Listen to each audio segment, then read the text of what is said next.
शुरू करें। तो जो है आप अब जरा टॉप नहीं टॉप जी। तो carving out A political space, state repression and representation. तो जो है ये मुझे टॉपिक दिया गया है।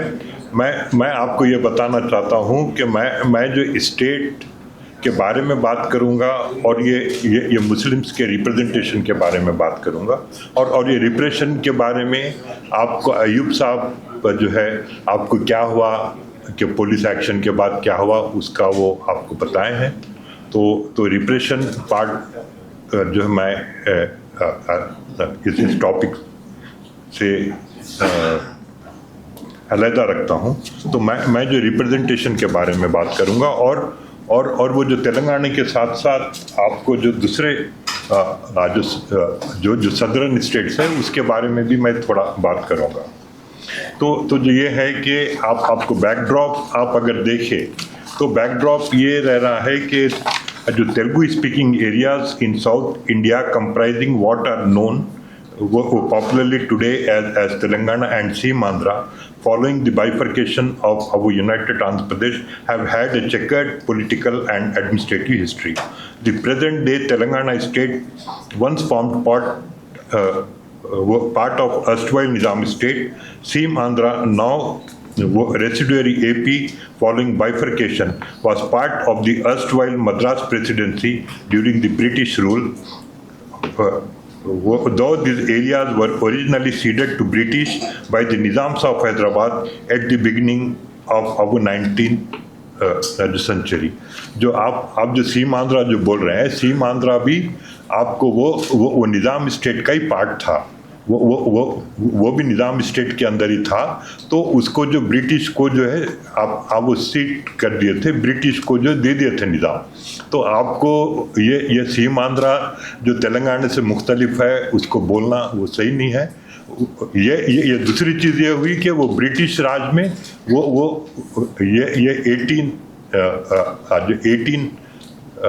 ये 18th सेंचुरी जब ख़त्म हुई तो 1801, 1802, 1803, तो ये 1803 तक जो है आपको सीमांध्रा जो ब्रिटिश को दे दिया गया था निज़ाम से।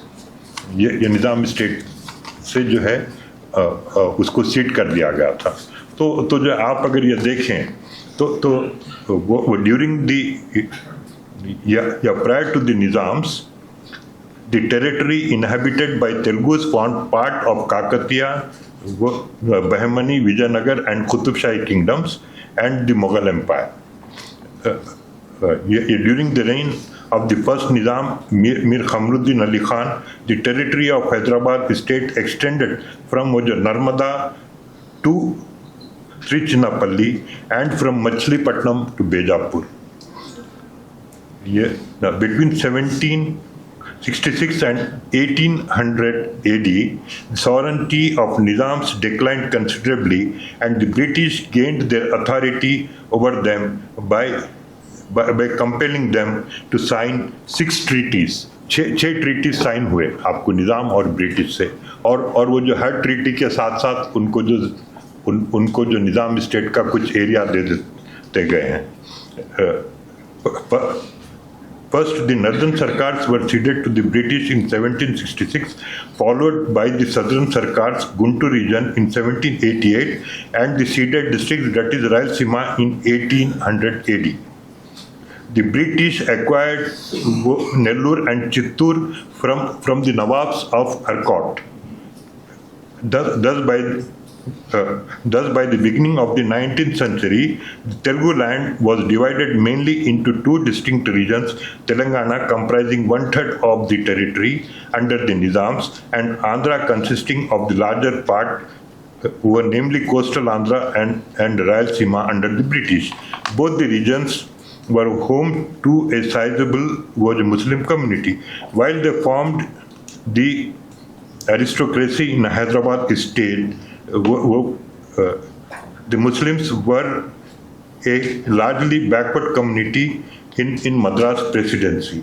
With the Indian independence on 15th August 1947, the British administered Madras Presidency became Madras province, while Hyderabad state continued under the rule of the Nizams.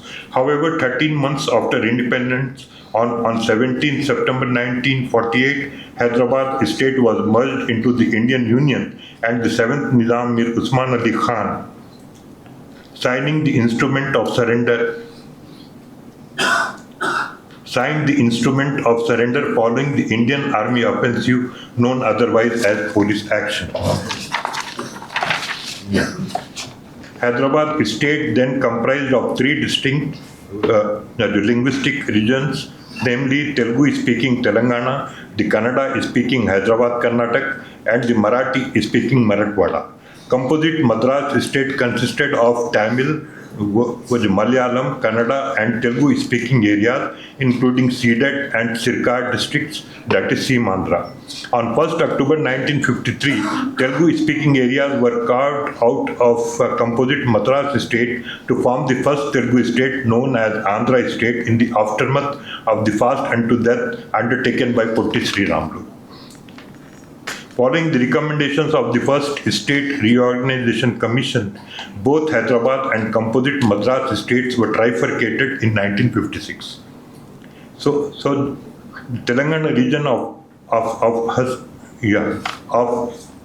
erstwhile Hyderabad state was merged with Andhra state to form Andhra Pradesh on 1st November 1956.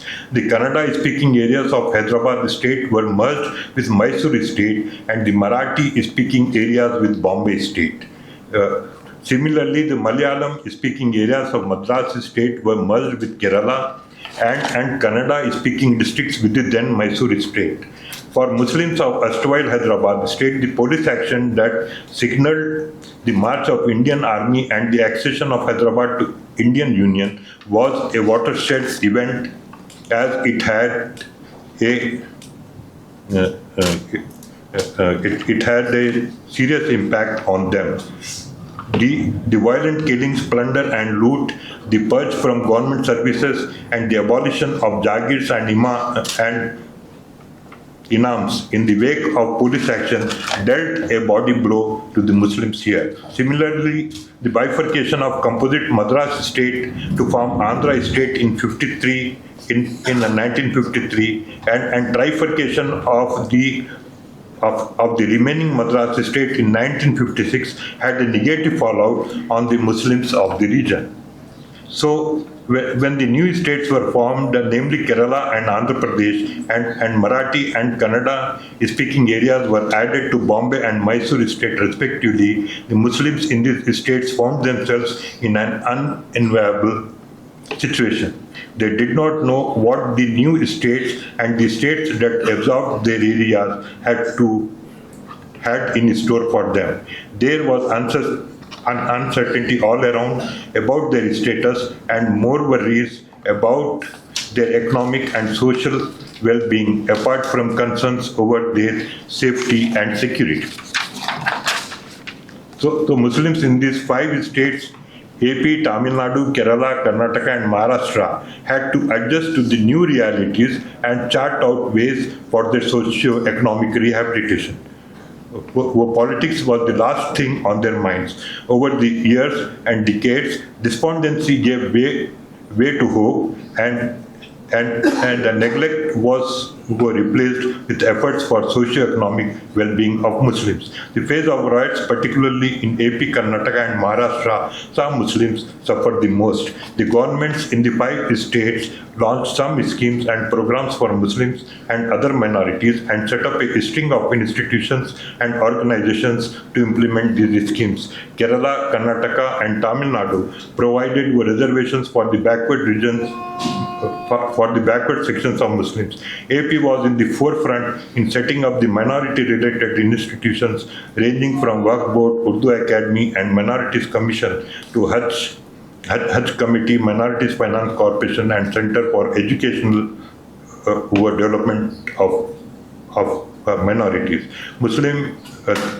the Minorities Welfare Department, Commissionerate of Minorities Welfare, and the Legislature Committee on Minorities Welfare were also constituted in Andhra Pradesh for the first time in entire South India.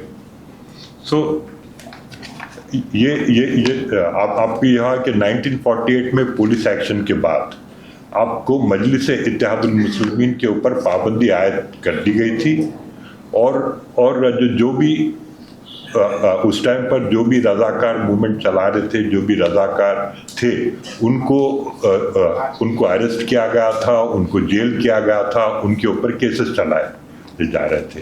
तो जो आपको 1948 के बाद आपको मजलिस इत्तेहादुल मुस्लिमीन का 10 साल तक वजूद नहीं था, और उस टाइम पर आपको जो ये रहा कि पहले ये जो जैसा बताया कि आपको हैदराबाद स्टेट में आपको 2 किस्म के मूवमेंट्स चल रहे थे आपको निज़ाम के दौर में। वो जो last phase of Nizam rule के अंदर 2 मूवमेंट्स चल रहे थे। एक जो है कि इंडियन इंडिपेंडेंस मूवमेंट के जो इंडिया आज़ाद होना ब्रिटिश से, और उसके साथ साथ हैदराबाद जो है आपको जो है हैदराबाद एक इंडिपेंडेंट स्टेट नहीं रहना, वो इंडियन यूनियन में जाना।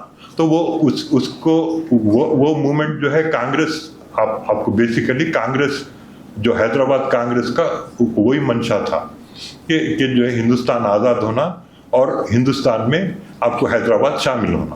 तो ये जो है आपको काबिल। आपको दूसरा आपको आर्म्ड स्ट्रगल जो कम्युनिस्ट जो थे यहाँ पर, कम्युनिस्ट पार्टी ऑफ इंडिया, उन्होंने जो 1946 में निज़ाम रूल के खिलाफ में उन्होंने जो आर्म्ड स्ट्रगल या तेलंगाना में लॉन्च किए थे। तो जो है आर्म्ड स्ट्रगल ये था कि जो वो लोग जो निज़ाम स्टेट की पुलिस पर और वो निज़ाम स्टेट के फौज पर और वो निज़ाम स्टेट के ऑफिसों पे, प्रॉपर्टीज़ पे, और जो जागीरदारें थे तो जागीरदारें सिर्फ मुसलमान नहीं थे, आपको ज़मींदारें सिर्फ मुसलमान नहीं थे, आपको जागीरदारें और वो इनामदार जागीरदार ये सब आपको दोनों कम्युनिटीज से थे। तो जो है ये आपको जो है जब हैदराबाद स्टेट में 85% जब आपको जो हिंदू कम्युनिटी का प्रेजेंस था, तो हिंदू कम्युनिटी का जो है ये आपको हैदराबाद स्टेट के इकोनॉमी में भी उनका प्रेजेंस उतना ही था। तो आपको जागीरदारें, ज़मीनें, जागीरें आपको 80-85% आपको जो है हिंदू कम्युनिटी के साथ ही थे, और जो है उसमें 2 कम्युनिटीज़, आपको 2 कास्ट ग्रुप्स जो मेन थे, एक आपको जो वेल्मा और जो रेड्डीज। तो रेड्डीज न्यूमेरिकली ज़्यादा है और वो जो तेलंगाना में हर जगह फैले हुए है, और वो दूसरा कम्युनिटी जो दूसरा कास्ट ग्रुप जो था जो ज़मींदारों का, लैंडलॉर्ड्स का, वो जो वेलमास। तो जो है आपको कम्युनिस्ट मूवमेंट जो आर्म्ड स्ट्रगल जो कम्युनिस्ट जो लॉन्च किए थे, वो आपको बेसिकली जो रेड्डी और ये वेल्मा दोरास और जो दूसरे जागीरदारों के नाम पर जो गाँव ये देहातों में जो जुल्म होता था, उसके खिलाफ ये जो है कम्युनिस्ट जो अपराइजिंग हुई, ये आर्म्ड स्ट्रगल का उसको नाम दिया गया। और वो पुलिस एक्शन के साथ वो ख़त्म नहीं हुआ, वो 1951 में आपको जो है आपको कम्युनिस्ट जो अपराइजिंग आर्म्ड स्ट्रगल को वापस लिया गया, और वो कम्युनिस्ट पार्टी जो निज़ाम स्टेट में बैन हुई थी, उसके बाद वो पंडित नेहरू के टाइम पे आपको जो है वो कम्युनिस्ट पार्टी के ऊपर बैन फिर से लगाया गया था। अब पुलिस एक्शन के बाद हैदराबाद स्टेट में बैन सीपीआई को किया गया था। तो जो है ये 48 के बाद आपको पहले तो मिलिट्री गवर्नमेंट रही, उसके बाद जब 1951 में आपको जो असेंबली इलेक्शंस हुए, तो उस टाइम पर यह था कि शुरू में आपको असेंबली और वो लोकसभा इलेक्शंस साथ साथ होते थे। फिर बाद में ये हुआ कि कोई असेंबली की मियाद अगर कम कर दी गई या जो लोकसभा को पहले डिसॉल्व कर देगा, तो उससे ये साइमल्टेनियस इलेक्शंस बंद हो गए।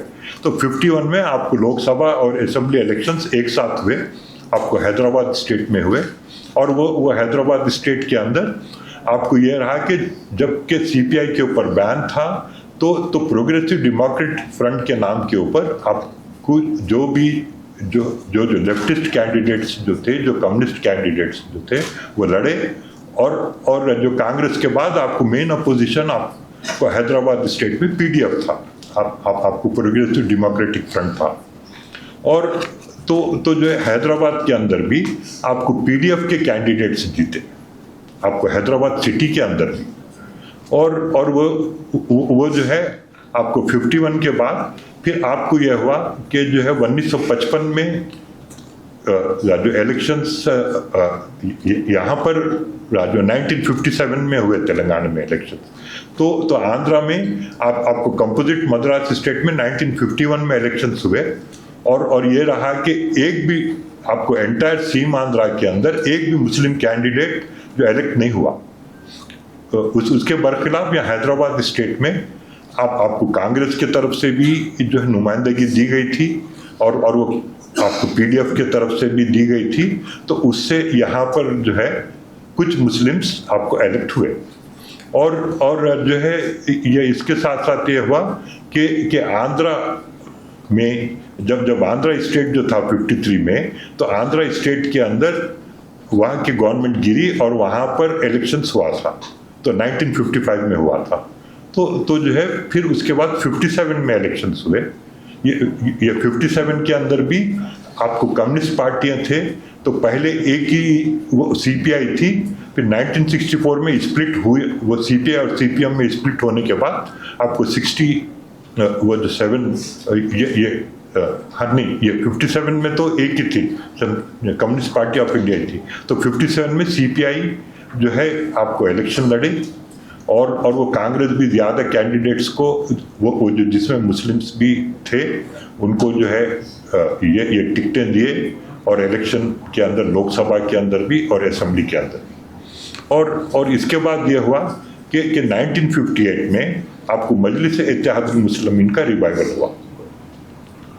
तो जो है उसका रिवाइवल ऐसे हुआ कि जो इंडियन कॉन्स्टिट्यूशन के तहत इसको पॉलिटिकल पार्टी के जैसा इसको रजिस्टर किया गया, और वो इंडियन कॉन्स्टिट्यूशन को एलिजेंस जो मजलिस अपना वो एलिजेंस देते हुए वो ये अपने जो ऑब्जेक्टिव्स बताई कि हम वो जो ये वीकर सेक्शंस के लिए, जो डिप्रेस्ड जो क्लासेस है, वीकर सेक्शंस है, वो इंक्लूडिंग मुस्लिम्स, उनके लिए हम काम करेंगे। तो जो नाम में मजलिस इत्तेहादुल मुस्लिमीन था, मगर पार्टी आपको उस टाइम पर जो भी वो जो पसमानदा जो सेक्शंस थे उनके लिए भी काम करने का, जो पसमानदा में आपको जो जिसको आजकल दलित बोल रहे हैं, दलित थे, और वो जो जिसको आदिवासी बोलते हैं, कबाइल बोलते हैं, वो कबाइल थे, और वो जो दीगर जो बैकवर्ड क्लासेस जो है वो थे। तो जो उनके लिए जो काम करने का वो किए। और 1959 में आपको मजलिस 2 कॉरपोरेशन जो elections, municipal corporation of Hyderabad के अंदर 2 बाई इलेक्शंस हुए थे आपको 2 डिविजन्स में, उसके अंदर हिस्सा लेके के कामयाबी हासिल किए। फिर उसके बाद ये कि 1960 में आपको मजलिस जो म्युनिसिपल कॉरपोरेशन ऑफ हैदराबाद के इलेक्शंस लड़ी, और वो इलेक्शंस के अंदर आपको जो मेन अपोजिशन के जैसा उभरी। और फिर वो 1962 में जब असेंबली इलेक्शंस हुए, वो 57 के बाद 62 में जब हुए, तो मजलिस उसमें हिस्सा ली, आपको असेंबली इलेक्शंस में भी ली, लोकसभा इलेक्शंस में भी ली। और उस टाइम पे आपको 62 में जो सुल्तान सलाउद्दीन ओवैसी साहब फर्स्ट टाइम असेंबली इलेक्शन लड़े, और वो पत्थरगट्टी से जो ही गॉट इलेक्टेड फ्रॉम वो पत्थरगट्टी कॉन्स्टिट्यूंसी। उस टाइम पर आपको जो दामोदरम संजय साहब के कैबिनेट में आपको मासूमा बेगम बोलकर मिनिस्टर थे, जो हैदराबाद के रॉयल फैमिली, जागीरदार फैमिली में से जो है, उनको मासूमा बेगम वो जो मिनिस्टर थे, और वो पत्थरगट्टी से अब 57 में इलेक्ट हुए थे। तो उनको सुल्तान सलाउद्दीन साहब ओवैसी साहब उनको हराए आपको 62 में, और वो मजलिस असेंबली में पहुंची 1962 में। फिर उसके बाद जो ये रहा कि आपको 67 में फिर इलेक्शंस हुए, तो उसमें 67 में आपको मजलिस से जो तीन जो एमएलए इलेक्ट हुए मजलिस के, और जो एमपी की सीट तो नहीं मिली फिर से, और उसके बाद जो ये हुआ कि 67 में जब वो कॉन्स्टिट्यूंसी जो फिर से उसका नाम फत्तरगट्टी था, तो वहाँ से फिर और एक मिनिस्टर को आपको सलाउद्दीन साहब ने हराया। तो आपको ये था कि जो पहले का जो इलेक्शन हुआ था 62 में, तो वो जो मलकपेट कॉन्स्टिट्यूंसी से अहमद अली खान साहब, मीर अहमद अली खान, उन्होंने कांग्रेस से जीते थे। तो उनको 67 में उनको फत्तरगट्टी शिफ्ट किया गया, और आप ये जो सुल्तान सलाउद्दीन ओवैसी साहब को हराइए। तो जो है उसका ये हुआ कि वो मिनिस्टर साहब हारे, उनकी होम मिनिस्ट्री गई, और वो 67 में वो जाके घर में बैठ गए। तो जो ये है, और आपको ये रहा कि 62 के अंदर भी आपको एमपी के लिए हैदराबाद सीट से लड़ी मजलिस, और हारी, वो जीत नहीं सकी, आपको कांग्रेस जीती। 67 में भी फिर से जो मजलिस जो लड़ी हैदराबाद से, ऐसा मगर जो जीत न सकी, हारी। फिर उसी तरीके से आपको 61, तो जो ये रहा कि जब ये आपको एक वो जिक्र किया गया कि फसादों का दौर शुरू हुआ। तो फसादों का दौर ऐसा शुरू हुआ था कि हैदराबाद में आपको 67 के इलेक्शन के बाद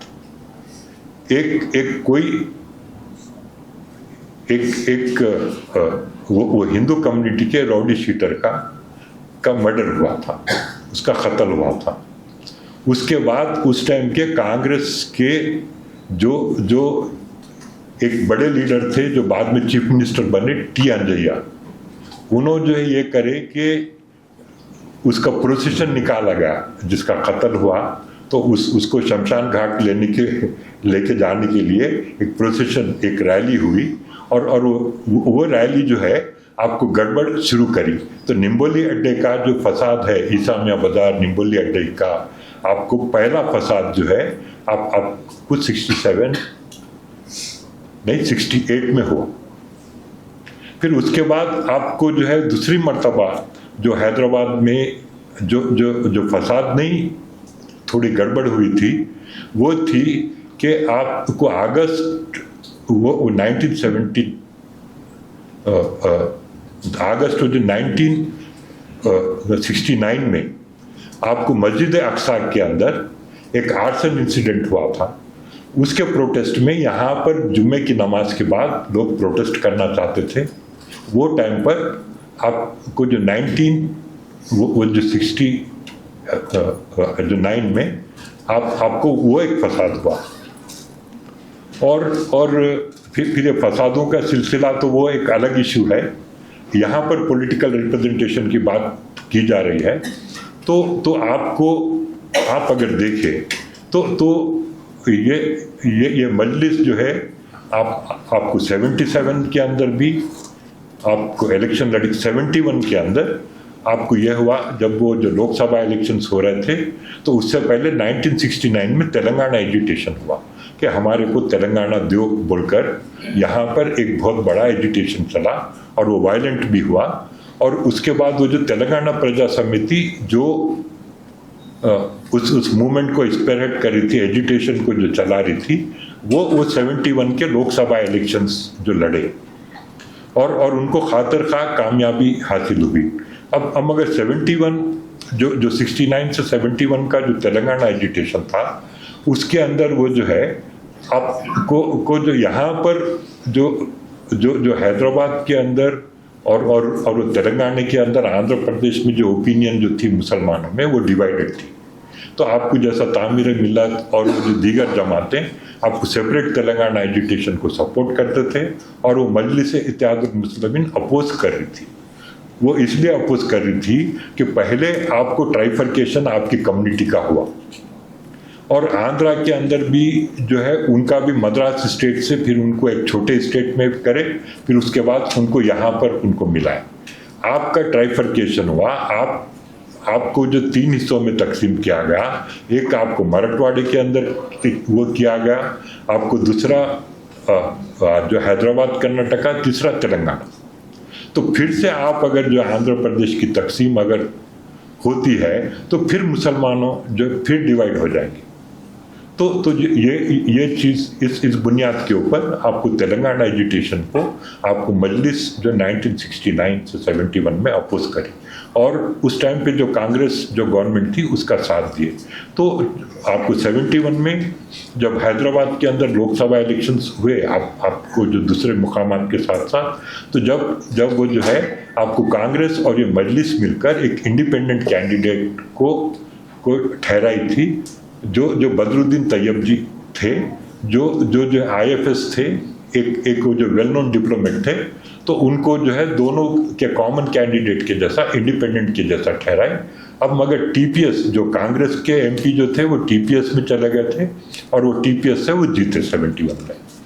तो आपको जब 77 का जब इलेक्शन हुआ, तो जब जो उस टाइम पर जो साबिका होम मिनिस्टर साहब जो थे मीर अहमद अली खान, उन्होंने जो जनता पार्टी ज्वाइन किए, और वो सुल्तान सलाउद्दीन साहब जब वो जो 77 में आपको लोकसभा इलेक्शन जो लड़े, तो अहमद अली खान ठहर कर मुस्लिम वोट्स को हैदराबाद में डिवाइड कर सालार को जो जीतने नहीं दिए, फिर से कांग्रेस जो रिटेन करी।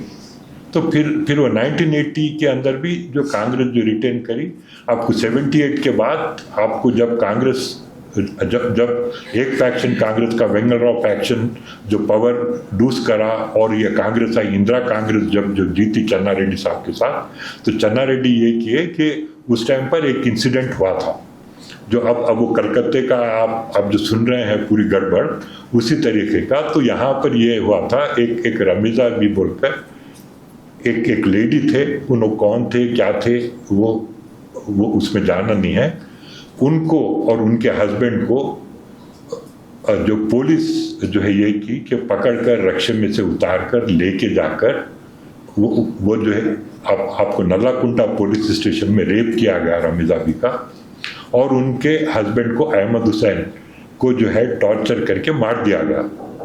तो ये 78 में आपको ये हुआ। तो ये 78 में आपको जो मार्च 29 की रात को हुआ।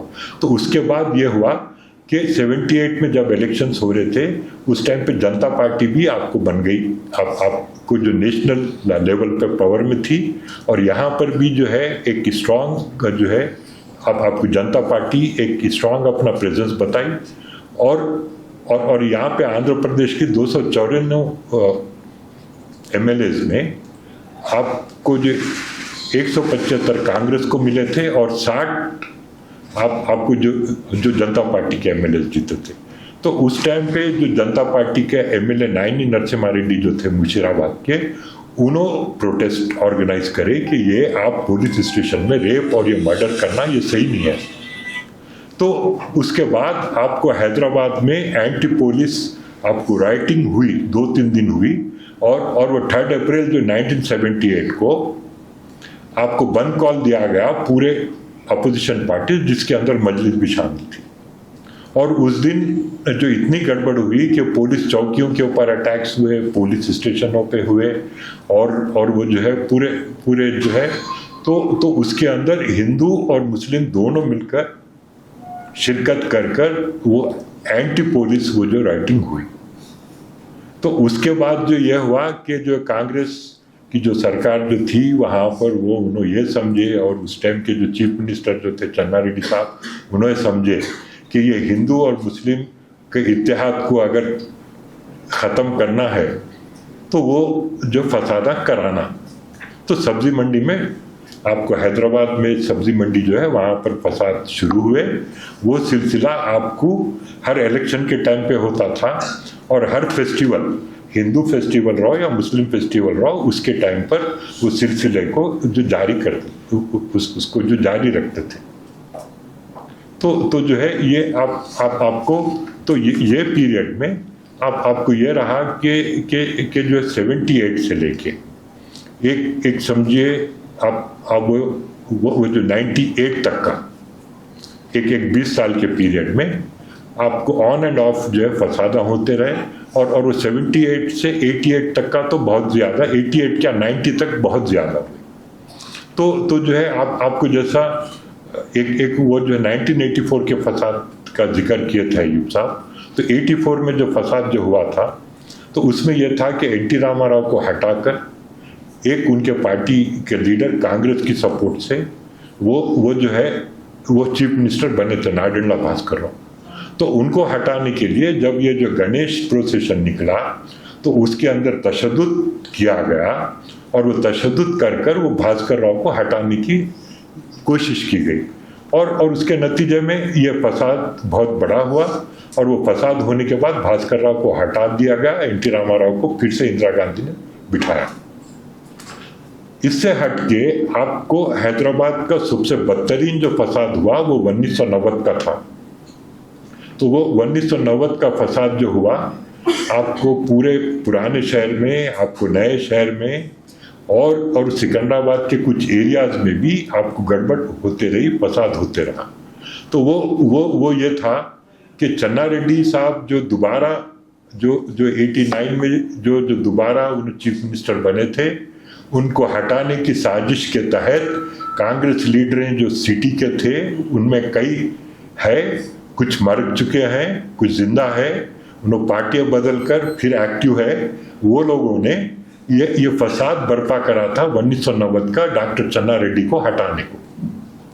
तो आप अगर यहाँ देखते हैं तो जो है आपको कांग्रेस की पॉलिसी जो तेलंगाना में रही, जो आंध्र प्रदेश में रही, वो डिवाइड एंड रूल की रही, और जो कांग्रेस की पॉलिसी जो रही यहाँ पर आंध्र प्रदेश में, आपको तेलंगाना में सॉफ्ट हिंदुत्व परस्यू करने की रही। यहाँ इनके जो पॉलिसी ये रही कि आपको बीजेपी को साइडलाइंस में नहीं रखना, बीजेपी को आप जो है आप उनको कुछ सहारा देते रहना, आरएसएस को, बीजेपी को आप सहारा देना।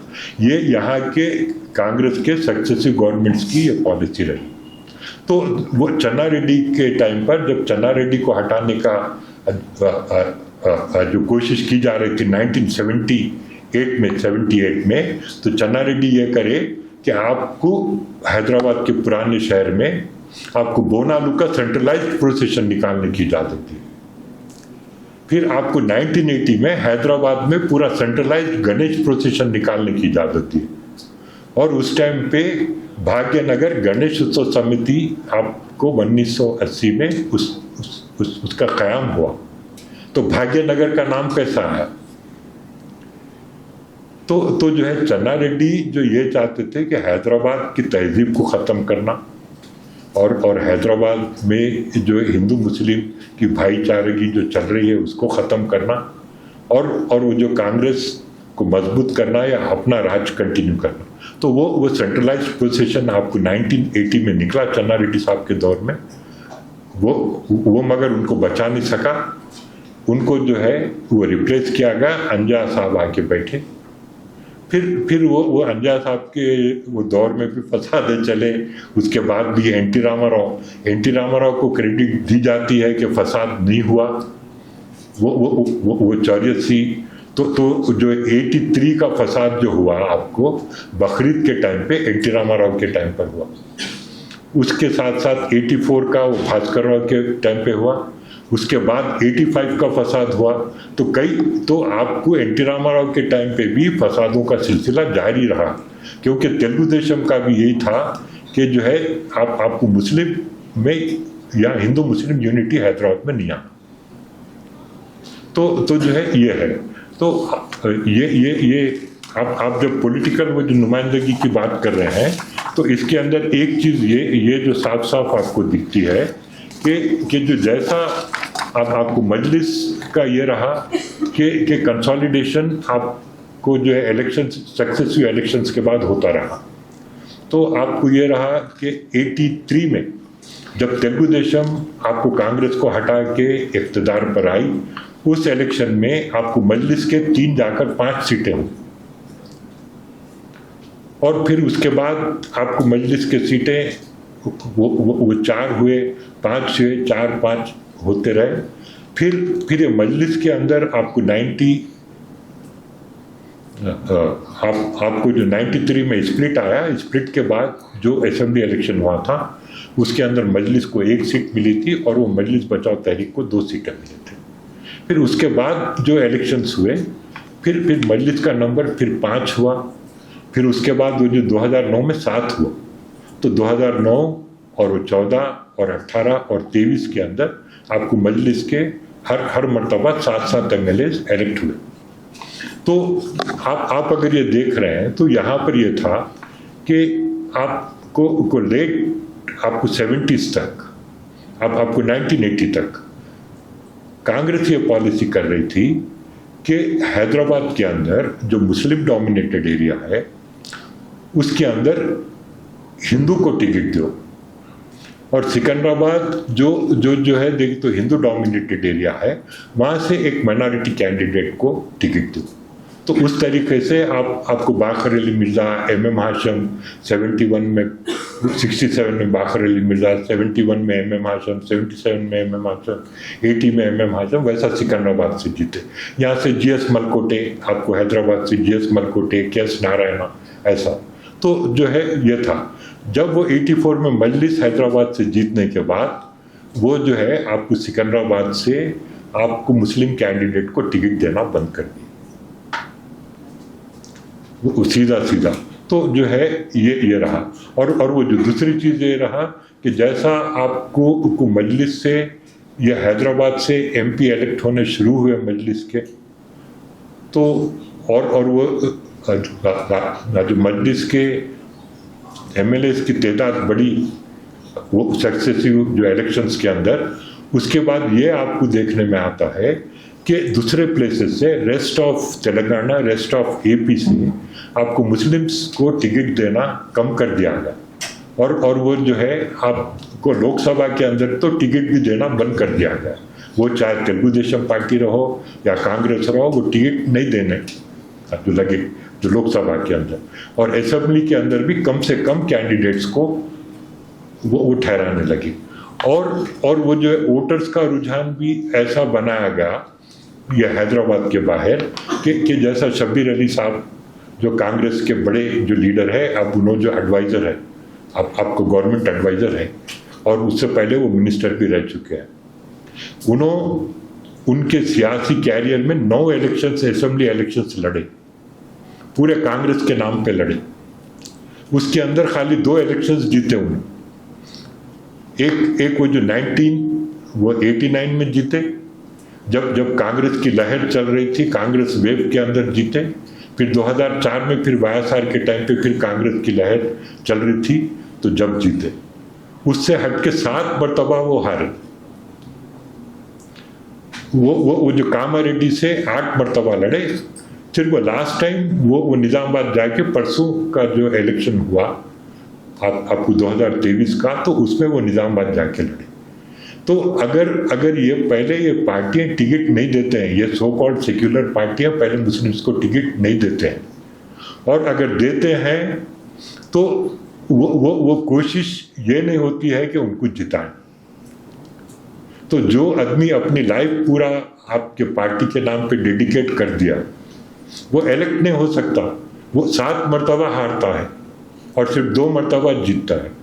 तो ये जो है आपको यहाँ पर जो मुस्लिम जो रिप्रेजेंटेशन है, आपको मुस्लिम रिप्रेजेंटेशन जो कम होते जा रहा है, और आंध्र प्रदेश के अंदर भी आपको तेलंगाना बनने के बाद आपको 10 साल के अंदर आपको वहाँ पर भी 3 इलेक्शंस हुए, यहाँ पर भी 3 असेंबली इलेक्शंस और लोकसभा इलेक्शंस हुए।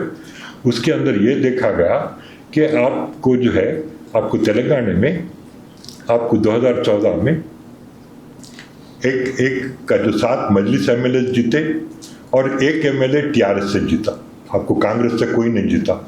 फिर आपको जो 2018 के अंदर 7 मजलिस से जीते, 1 जो TRS से जीता और कांग्रेस से कोई नहीं जीता। फिर ये जो 2023 का जो इलेक्शन जो हुआ आपको असेंबली, उसके अंदर 7 मजलिस से जीते, TRS BRS से कोई नहीं जीता। कांग्रेस के 64 MLA जो जीते, उसके अंदर 1 मुस्लिम ने जो रहा। और जो ये है कि जो आंध्रा के अंदर आपको ये रहा कि 2014 में आपको YSRCP के 4 MLA जीते थे मुस्लिम। वो जो है आपको तेलुगु देशम पार्टी जो रूल में आई थी जब वो इलेक्शन जीती थी, स्वीप करी थी, मगर जो मुस्लिम MLA सिर्फ YSR कांग्रेस से जीते थे वहाँ पर। और फिर जो 19 में जो इलेक्शंस हुए, जब YSRCP पावर में आई, जब भी जो 4 जो मुस्लिम MLA जो जीते वहाँ से, आंध्रा से, और वो जो 2024 में अब जो इलेक्शंस हुए, 3 मुस्लिम कैंडिडेट्स तेलुगु देशम की तरफ से आंध्र प्रदेश में जीते। तो आप अगर ये जो देखें तो वहाँ पे 3 और यहाँ पे 7, तो 10 MLA जो है ये है। और आप अगर हिस्ट्री देखें तो आपको यह है कि जो तेलंगाना के अंदर आपको मुस्लिम MPs आपको 51 में 2 थे, और वो दोनों भी कांग्रेस के थे। आपको 57 में आपको 2 थे, वो दो MPs इलेक्ट हुए मुस्लिम, और दोनों भी कांग्रेस के रहे। 62 में भी 2 थे, 2 भी मुस्लिम कांग्रेस के रहे। 67 में 2 थे, वो दोनों भी कांग्रेस के रहे। 71 में 1 था, वो एक जो है कांग्रेस से रहा, और वो कांग्रेस से नहीं, आपको सिकंदराबाद देवे महाशय बोले तो TPS से रहा है। फिर 77 में 2 जीते, 80 में 1 जीते, फिर तो 80 में 1 जीते कांग्रेस से। फिर 84 में आपको मजलिस से जीते, और वो जो 89 में आपको कांग्रेस से भी 1 MP जीते, जो कमालुद्दीन अहमद जो थे। फिर 91 में भी कमालुद्दीन अहमद जो जीते, फिर 91 में भी कमालुद्दीन अहमद जो जीते, आपको जो सालार से हट के, सुल्तान सलाउद्दीन ओवैसी साहब से हट के। फिर 98 में फिर सिर्फ मजलिस जीती यहाँ पर। 99 में सिर्फ मजलिस जीती, 2004 में सिर्फ मजलिस जीती, 9 में सिर्फ मजलिस जीती, 14 में सिर्फ मजलिस जीती, 2019 में सिर्फ मजलिस जीती। तो आप अगर ये देखें तो जो है आपको 1996 के बाद कोई जो है कांग्रेस का मुस्लिम MP तेलंगाना से इलेक्ट नहीं हुआ।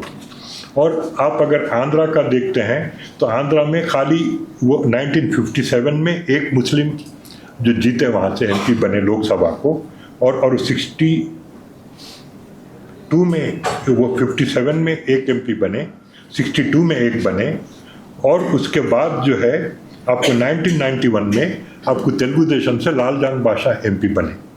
और उसके बाद जो है 2004 में आपको जो निजामुद्दीन जो है वो कांग्रेस की तरफ से 2004 में MP बने। उससे हटके आपको सक्सेसिव इलेक्शंस के अंदर पहले भी जो हुए, बाद में भी जो हुए, उसके अंदर एक सिंगल मुस्लिम MP सीम आंध्रा से इलेक्ट नहीं हुआ। आप अगर वो जो MLAs का देखते हैं तो MLAs का भी उस तरीके से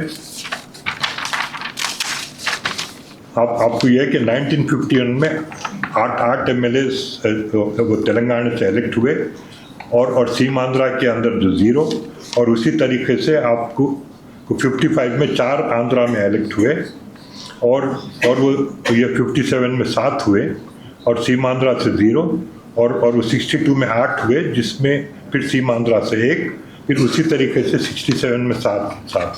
तो आपको तेलंगाना में आपको मैक्सिमम नंबर जो हुआ 8 इलेक्ट हुए MLAs, 8 MLAs इलेक्ट हुए।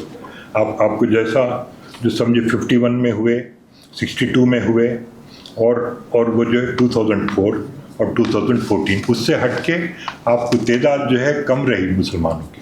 और जो है आप अगर देखें तो इसमें यह रहा कि जो टोटल MLAs तो जो 62 में आपको आंध्र प्रदेश में 9 थे, और वो मजलिस से 1 था। आपको 67 में आंध्र प्रदेश में 9 थे, मजलिस से 3 थे। फिर 1972 में हाईएस्ट नंबर इलेक्ट हुए 14, जिसमें से 3 मजलिस के थे। फिर 83 में 9, फिर वो 85 में 9 MLAs, और मजलिस से 3। फिर जब वो जो 89 में 10 MLAs हुए, जिसमें से 4 मजलिस। फिर 94 में वो 94 में आपको 10 हुए, जिसमें से 2 MBT और 1 मजलिस। और उस तरीके से 2004 में आप को 1999 में 11, वो जो 4 मजलिस, आपको 2004 में 12 और 5, फिर उसके बाद जो 2009 में 11, फिर मजलिस से 7। तो आप अगर ये देखें तो ये हो रहा है कि मजलिस के एमएलए की तादाद बढ़ने के बाद आपको दूसरे पार्टियों का यही उनका रवैया यही है कि मुसलमानों की नुमाइंदगी मजलिस कर ले रही, हम टिकटा देने की ज़रूरत नहीं है, अगर टिकटा दिए तो हमको जिताने की ज़रूरत नहीं है। तो जो ये जो है आपको सेक्युलर पार्टीज, जो सो कॉल्ड सेक्युलर पार्टीज है, उनका ये रवैया। दूसरा चीज़ ये है कि जो मजलिस को आप खाली मुसलमानों की नुमाइंदगी करती है बोलकर वो बोलना आपका दुरुस्त नहीं रहेगा। क्यों नहीं रहेगा कि आपको मजलिस का जो 3 स्टेजेस में 3 लेवल्स पे प्रेजेंस है। एक उनका जो है आपको म्युनिसिपल कॉरपोरेशन या जीएचएमसी, आपको दूसरा स्टेट असेंबली, आपको तीसरा लोकसभा। तो आपको जो तीनों लेवल्स पे जो प्रेजेंस है, तो आपको ये रहता है कि आपका प्रेजेंस तो 1960 से 1970 तक आपको म्युनिसिपल कॉरपोरेशन ऑफ हैदराबाद में आपको मजलिस मेन अपोजिशन पार्टी रही और कांग्रेस के मेयर्स रहे। और जो ये रहा कि आपको सेक्युलर पार्टीज जो आपके बारे में रवैया क्या है, आप अगर देखना है तो 1970 से आपको 1986 तक म्युनिसिपल कॉरपोरेशन का इलेक्शन इसलिए नहीं कराया गया कि मजलिस सिंगल लार्जेस्ट पार्टी बनेगी, तो इलेक्शन नहीं, तो हाई कोर्ट के ऑर्डर्स के ऊपर इलेक्शन कराया गया। जब इलेक्शन कराया गया तो कांग्रेस जब तेलुगु देशम हुकूमत में थी, तो जो तेलुगु देशम सिटी में गुंडागर्दी कराई इलेक्शन जीतने के लिए, मगर नहीं जीती, मजलिस सिंगल लार्जेस्ट पार्टी बनी। और फिर ये मजलिस का जो कांग्रेस की तायद के साथ तो जो मजलिस का मेयर बना, और पहला मेयर मजलिस का दलित बना, और वो उन 5 साल में आपको 3 दलित मेयर रहे मजलिस के, 2 मुस्लिम रहे, और वो जो दो जो है डिप्टी मेयर हिंदू रहे, और वो जो तीन जो डिप्टी मेयर मुस्लिम रहे।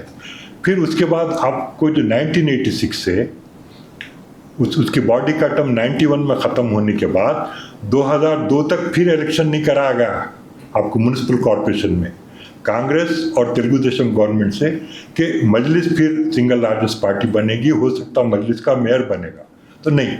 तो फिर आपको 2002 में ये हुआ कि चंद्रबाबू जब थे तो फर्स्ट टाइम 86 में एनटी रामाराव के टाइम पे हुआ, सेकेंड टाइम आपको चंद्रबाबू को फिर हाई कोर्ट डायरेक्शंस के ऊपर इलेक्शन कराया गया। तो उस टाइम तक चंद्रबाबू ये किए कि आपको जो कानून को बदले, आपको म्युनिसिपल एक्ट को चेंज करके डायरेक्ट मेयर का इलेक्शन, तो उसमें भी आपको मजलिस जो है सिर्फ 25,000 वोटों से आपको डायरेक्ट इलेक्शन में पूरे हैदराबाद के अंदर हारी, और वो जो तेलुगु देशम का जो मेयर डायरेक्टली इलेक्ट हुआ। अब मगर आपको म्युनिसिपल बॉडी में, म्युनिसिपल कॉरपोरेशन में मजलिस सिंगल लार्जेस्ट पार्टी थी, और वो मजलिस और कांग्रेस मिलकर स्टैंडिंग कमेटी कंट्रोल करे, और वो जो सेरेमोनियल मेयर खाली तेलुगु देशम पार्टी का रहा। तो ये चीज़ हुई। फिर उसके बाद फिर आपको ग्रेटर हैदराबाद म्युनिसिपल कॉरपोरेशन बनाया गया, वो जो ताकि जो मुसलमानों का रिप्रेजेंटेशन कम हो। फिर भी आपको मजलिस जो है आपको जो है आपको ये रहा कि 2009 के इलेक्शन में आपको जो सेकंड लार्जेस्ट पार्टी बनी, और वो मजलिस और कांग्रेस मिलकर आपको मेयर का पोस्ट शेयर करे। पहले 2 साल आपको कांग्रेस रही, फिर 3 साल मजलिस। तो इस तरीके से आप अगर देखें तो कंसिस्टेंट ये एफर्ट रहा है सेक्युलर पार्टीज का कि मुसलमानों को पॉलिटिकल उनको रिप्रेजेंटेशन प्रोपोर्शन के, उनके पॉपुलेशन प्रोपोर्शन के हिसाब से वो ना मिले, और अगर टिकटें भी देते हैं तो टिकटों के अंदर भी डिस्क्रिमिनेशन किया जाए, और ऐसे जगहों से दिया जाए कि वो जीत ना सके। अब मगर ये भी एक फैक्ट है कि जो मुसलमान वो अपने वो रिप्रेजेंटेशन को बढ़ाना चाहता है, दूसरा अपना जो डेमोक्रेटिक राइट जो है वोट डालने का, उसको वो इस्तेमाल करना चाहता है, और वो जो पार्टियों को वो चाहता है उनको इलेक्ट कराता है। और आप अगर देखें तो रिसेंट जो इलेक्शन जो हुआ आपको दिसंबर 2023 में, उसके अंदर ये रहा कि जो 42 ऐसे आपको असेंबली कॉन्स्टिट्यूएंसीज है जहाँ पे मुसलमानों का प्रोपोर्शन आपको 10% से ज़्यादा है।